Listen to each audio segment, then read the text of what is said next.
We all know that there's an entertainment industry out there dedicated to creating things that never happened. But did you know there is an entirely different industry creating and selling real-life situations that never happened? Situations such as travel that's never happened, entertainment that was never used, and accommodation that was never slept in. The problem is that life is not make-believe. If we pay for situations that never actually happened, then where is the money really going? My name is Agent X. I'm an undercover regulator, and I work for the Department of Justice. Let me take you on a journey.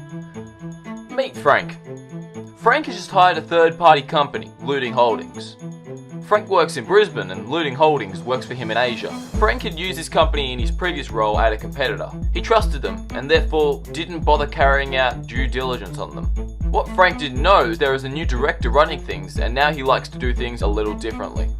Frank receives an invoice from Looting Holdings. It refers to certain disbursements, including some travel and accommodation, and includes receipts.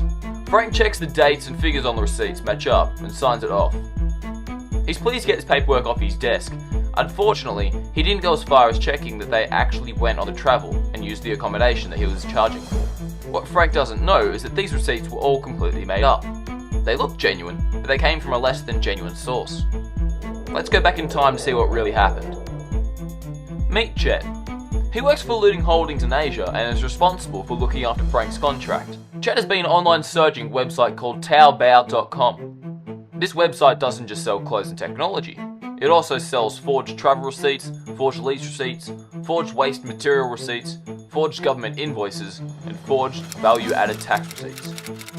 He finds one with a special offer same-day delivery and orders, free plane fares, 4 nights in 2 different hotels, and a government invoice. So why did Chet, who works in a successful contracting company, do this? Do they really need the extra few dollars on an invoice? No, of course not. It turns out that he needed to make up a few expenses that hadn't happened. He would use this money to put into a separate fund to pay a bribe so a local official will grant them the permit so Frank's project can go ahead. Chet reasons with himself that Frank will never know that these disbursements never happened, and it will ultimately benefit the client. Unfortunately, Frank did end up knowing, because this one transaction became the start of many more. When a local competitor got suspicious about why permits were not being issued to them, but being issued to Frank's project, they tipped off the local authorities. That's when my team and I came in to investigate. Poor Frank didn't know what hit him. You see, we've been watching Looting Holdings for a while now. Had Frank carried out due diligence on them, he would have seen that they are the subject of a criminal investigation.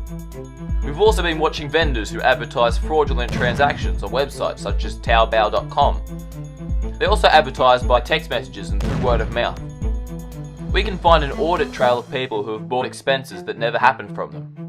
We can also find the bank accounts used and track the clients of third parties who paid for these. You see, it's a domino effect. When you don't investigate your third parties and you don't investigate your paperwork, chances are we'll come and investigate you. Hopefully by now you'll see that fraud is not just an isolated issue. It's not just about the financial cost to your company, and it can lead you to inadvertently paying bribes either directly or through a third party. Integrity is more than doing the right thing. It's about knowing what the right thing to do is. It would be nice to live in a world where everyone is honest, but unfortunately that's not the case. The key to combating this is always checking that things are what they appear to be. If something doesn't look right, double check it, ask questions, and always remember to report anything that looks suspicious. Thank you for your time. I trust that after watching this video, my colleagues and I won't be getting to meet you in person.